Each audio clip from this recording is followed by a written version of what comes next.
Assalamualaikum warahmatullahi wabarakatuh. Hello everyone, my name is Melinda Suciana Madani from Technocrat University. Today, we will discuss leadership in the context of global environmental change, especially in marketing strategy management and organizational design. Let's get started. Oke, pertama-tama, mari kita pahami konteksnya. Lingkungan global saat ini berubah sangat cepat.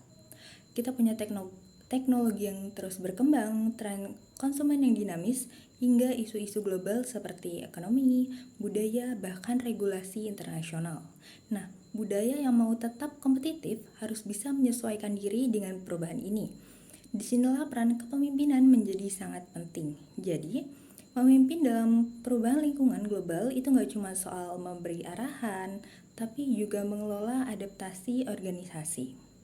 Ada beberapa poin penting. Yang pertama itu visioner dan proaktif. Pemimpin harus punya visi yang jelas tentang masa depan. Misalnya, dalam marketing strategi, kita harus bisa lihat tren digital, perilaku Gen Z, atau peluang ekspansi internasional. Pemimpin yang proaktif nggak nunggu masalah muncul, tapi mengantisipasi perubahan sejak dini. Yang kedua, kemampuan mengelola perubahan atau change management. Perubahan global sering bikin karyawan atau tim merasa tidak nyaman. Pemimpin efektif bisa menjelaskan alasan perubahan dengan jelas, memberikan dukungan dan pelatihan, memastikan semua departemen terkoordinasi. Contohnya, kalau perusahaan mau go digital marketing sepenuhnya, marketing IT dan customer service harus sinkron. Yang ketiga, komunikasi yang efektif. Komunikasi jadi kunci supaya visi dan strategi tersampaikan ke seluruh organisasi. Di lingkungan global, perbedaan budaya dan zona waktu bisa jadi tantangan.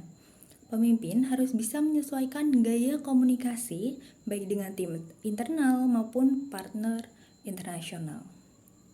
Yang keempat, ada fleksibilitas dan adaptabilitas. Lingkungan global nggak bisa diprediksi 100%.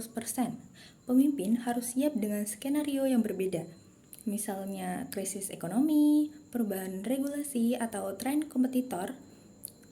Fleksibilitas ini bikin organisasi tetap tangguh menghadapi ketidakpastian. Kemudian, empati dan kepedulian pada karyawan. Dalam perubahan global, karyawan bisa stres atau bingung. Pemimpin yang sukses harus punya empati, mendengarkan kebutuhan tim, dan menjaga motivasi. Karena karyawan yang termotivasi akan lebih cepat adaptasi dan tetap produktif. Yang terakhir, yaitu mendorong inovasi. Perubahan global membuka peluang baru. Pemimpin harus mendorong tim untuk berinovasi, misalnya menciptakan produk baru, strategi pemasaran kreatif, atau cara kerja lebih efisien. Tanpa inovasi, perubahan bisa kalah saing. Nah, kalau kita hubungkan dengan desain organisasi, kepemimpinan dalam perubahan global juga berarti menyesuaikan struktur organisasi supaya lebih responsif. Misalnya, membuat tim lintas fungsi atau mengurangi hierarki yang terlalu kaku supaya kepuasan bisa cepat diambil. Intinya, memimpin dalam perubahan global bukan cuma soal mengatur orang, tapi membentuk organisasi yang adaptif, komunikatif, dan inovatif. Pemimpin jadi penghubung antara visi perusahaan, dan realitas lingkungan global. In conclusion, leading in a global changing environment requires vision, adaptability, effective communication, empathy, and innovation.